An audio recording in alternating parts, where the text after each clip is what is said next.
Dude, did you see the trailer for Tales of Arise? I am hyped! That sentence is one you would fully expect to hear from a longtime fan of the Tales games, a series of 17 games spanning all the way back to 1995. There are of course anime and book spin-offs, but we won't be getting into those. A little tidbit about me, I tend to stay away from certain long-running video game franchises until I eventually get curious enough to try them out. Great example, The Elder Scrolls V Skyrim was my very first Elder Scrolls game, and my introduction into the inexplicably detailed world of the Elder Scrolls. I had a blast with that game, having no idea what I was getting myself into, and that was part of the reason I decided to get the game in the first place. That, and I figured by the 5th game in the franchise, Bethesda had to be doing something right. The same goes for Tales of Arise. I have not played or read or watched anything relative to it in all my years of gaming. That being said, I'll be diving into this title and casting judgment based solely on how it performs as an individual game and not as the latest entry in the franchise. Tales of Arise is developed and published by Bandai Namco, and since we already spoke at length about them in the Scarlet Nexus video, I won't be explaining their long history again. What I will be explaining, albeit briefly, is the premise of the game. There are two worlds. Dana, a true paradise of nature soaked in this essence called astral energy, and Renna, a technologically advanced world that many thought was built by the gods themselves. Being so advanced, Rennans took the logical step of sending warships, soldiers, and well-trained genetically engineered monsters called Zeugles down to Dana's surface to ravage the land and subjugate its people. Dana was then split amongst Rennan lords into 5 realms, places of hellish torment for the Danan slaves that are held captive there. Also, the Rennans could effectively harvest astral energy from the people and environments to fuel their self-serving tendencies. Things stayed that way for over 3 centuries. In the volcanic region of Calaglia, our main character is a Danan slave, given the nickname Iron Mask for some reason. The doctor of the labor camp he works in found him a year prior, but Iron Mask has no memories of his life before Doc found him. And even more curious is that Iron Mask is wholly incapable of feeling any pain. It's entirely up to other people to let him know if he's injured. One day, Iron Mask is assigned to work the freight train, and it's there that he crosses paths with Xion, a Rennan girl who just escaped her captors moments before. Iron Mask does what any guy would do if a waifu fell from the sky, and rushes in to protect her. Zephyr, the leader of a Danan resistance cell called the Crimson Crows, helps the two escape the Rennan troops. They all get cornered at the tail end of their escape, and it's revealed that Xion is in possession of a Master Core, a wildly powerful piece of technology thought only to be possessed by a Rennan lord. Once every decade, a competition is held called the Crown Contest. You see, through spirit cores embedded in Danan slaves, their astral energy is siphoned off and absorbed by a spirit vessel, usually located close to the stronghold of the Rennan Lord. Once the spirit vessel is at capacity, it is then absorbed by the Master Core held by the Lord of that realm. The Crown Contest takes a measure of which Lord has amassed the most astral energy, and the victor becomes the next sovereign, the ruler of the Rennan motherland. Now, Zephyr sees this as an opportunity. With the unwavering determination of Iron Mask and the Resistance, and Xion's goal of using her power to eliminate every Rennan lord on Dana, they prepare to face their first target, the Lord of Calaglia, Wild Beast Balseph. If you want to see how that went, I used that whole quest as a gameplay video, and it's linked down in the description. The very first thing I noticed about Arise was the art style. The playable realms and their scenery all look like oil paintings that have come to life.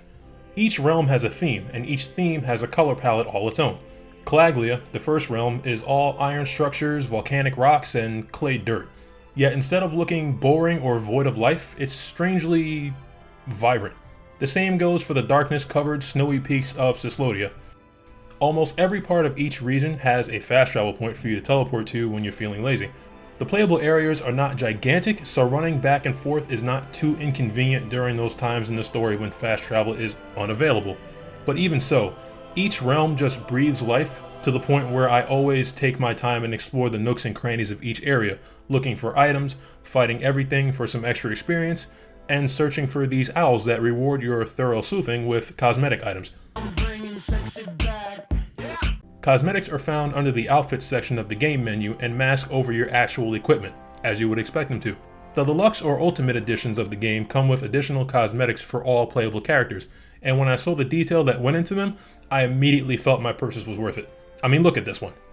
Look at that detail. 10 out of 10, would buy again. Higher editions of the game also start you off with extra skill points, titles, items, and artifacts to help you out, but we'll get to those in a bit. Whenever you're tired from exploring, it's best you hike to a nearby campsite or a local inn and rest. Here, you can reminisce on past skits or cutscenes you've watched, or you can cook food and rest. Skits are character interactions that play out in comic book form, serving to flesh out each character's personality, their history, and how they interact with the other members of your party. You shouldn't be loitering around here. Don't force me to arrest you. Think we've established you couldn't even if you wanted to. What? Law, quit it. When a skit is available, you'll be prompted in the lower right-hand corner of your screen. Cooking can be done just before you rest and serves to buff your party for a fixed duration. The buff and duration both depend on what you are making and which character is doing the cooking. Resting recovers the HP of all party members as well as your cure points. You can also check downloadable content at the campfire, which is an odd place for it since you can also do it in the in-game menu. Some campsites will have a traveling merchant waiting at them, giving you a convenient place to buy or sell items, craft weapons, and craft accessories. Items are a godsend when things get tough. Characters that can use healing or support spells are limited in ability, largely due to the fact they have to stand still and remain vulnerable while casting them. There are items for the important stuff like healing or resurrection, and they can be used by any character. Although healing spells are typically more beneficial and quicker to access, I find it best to preserve my cure points for other situations, like using a character action to remove an obstacle while exploring, because oftentimes there's treasure behind said obstacle, and I like treasure. Having items on deck is especially useful during tougher battles, whether you want to avoid putting your support characters in a dangerous position or when a boss has already melted all of your other allies and your health is low. They can be found or bought just about anywhere, and there's no inventory carry weight to be worried about, so don't be afraid to grab all the items you can. A character's ability to stay alive is bolstered by his or her equipment. Characters have 3 slots, one for their weapon, one for armor, and one for an accessory. Weapons can be crafted at a blacksmith, and you unlock more weapons to make as you find better materials in your travels. Certain armors can only be equipped by certain characters, and armor determines a character's physical defense, elemental defense, and resistances. For example, don't expect Xion, a ranged/support character, to have high physical defense. Accessories can be crafted by a metal engraver. The usefulness of your crafted accessories is determined by what ore you use to craft it. Accessories have innate skills which are basically stat boosts, and using ore of higher rarities unlocks more skills for the accessory, like increases to penetration damage or increases to maximum HP. After crafting, you can further enhance an accessory to add even more skills onto it. Always be sure to take your character's fighting style and equipped arts into account when crafting accessories for them. You'll be happy you did. Weapons can only be crafted, but armor and accessories can be found in any place that items can, so as I said before, make it a point to thoroughly explore every region. Now for our feature presentation, the combat. There's quite a bit to unpack here, but I'm going to try to simplify it to the best of my ability. Are you ready? Good. Combat starts when you make physical contact with an enemy, meaning if you're in a hurry to get somewhere, you can skate around the enemy and keep it moving, even though some enemies might be more determined than others. The downside to avoiding battles is less experience, less skill points, fewer level ups, and ultimately harder fights down the line. There are 6 playable characters total. Only 4 can be present during combat, as shown on the bottom left of the screen, and you can shift between those 4 whenever you need to. In the arts section of the game menu, you can set or remove skills that the other characters use while they're on autopilot, and you can set strategies for them to adhere to.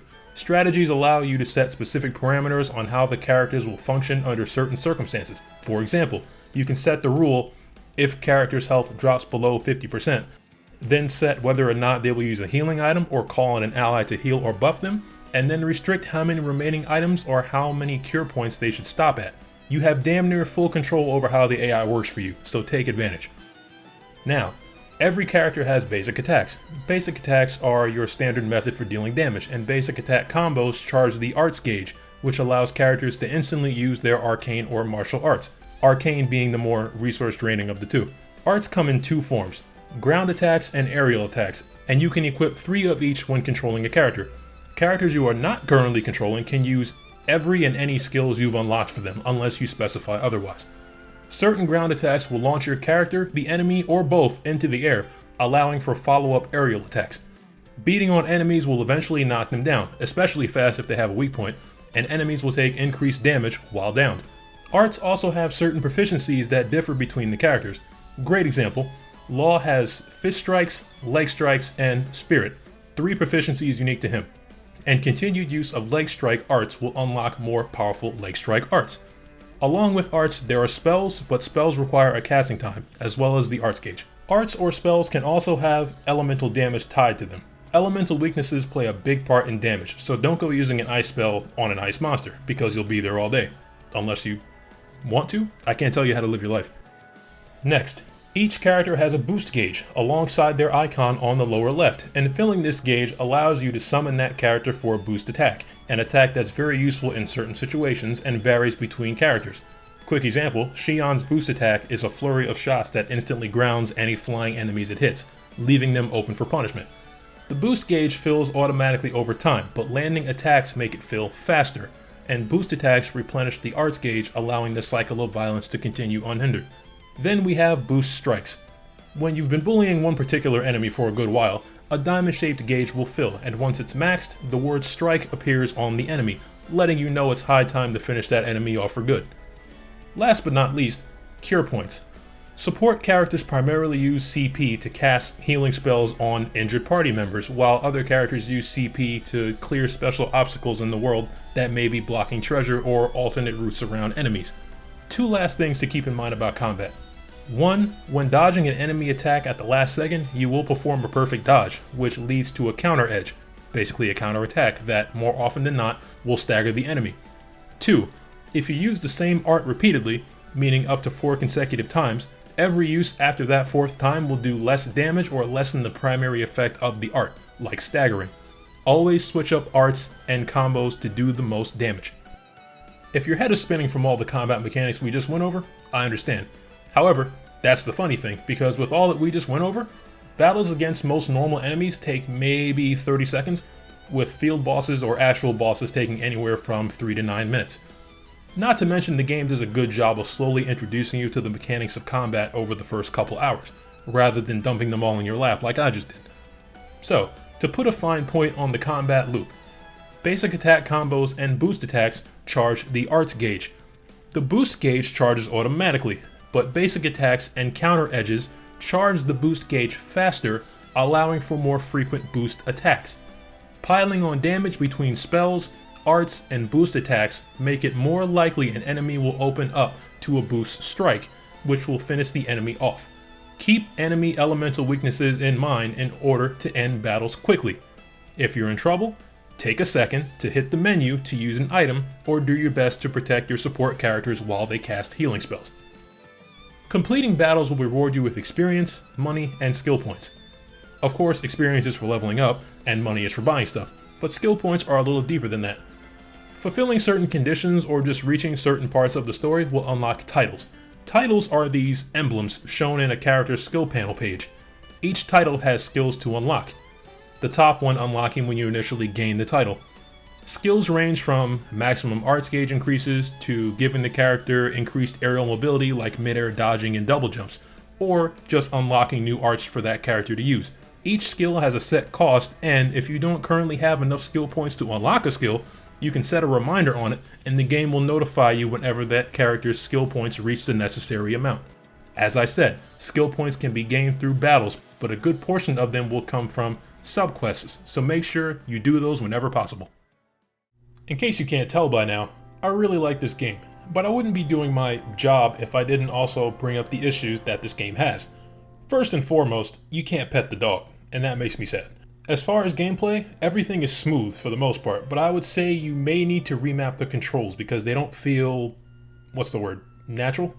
The NPCs, even the ones that get FaceTime and cutscenes, are very forgettable, as are the subquests you get from them. The downloadable content store sells boosts which increase your experience or skill point gain, but will ultimately lessen the amount of time you play the game, so who would buy those? The dodge mechanic is one of those where you can't be mid-combo when you use it, otherwise the dodge will be delayed or just won't work at all, leaving you to take that L. Also, the game could maybe be longer. I finished at around 34 or so hours on moderate difficulty, which is between normal and hard. Whereas a friend of mine who has played many of the Tales games in the past finished at about 27 hours on normal. Take that how you want to. Make no mistake, I'll be playing through again on a more difficult New Game Plus. Other than that, this game's pretty damn good. That about does it for Tales of Arise. you can pick up this highly rated, colorfully stylish adventure for $60 on PlayStation, Xbox, and Microsoft Windows. If you head to Green Man Gaming using the link in the description, you can get 16% off on the PC version. To see gameplay, be sure to check the video description or wait until the end.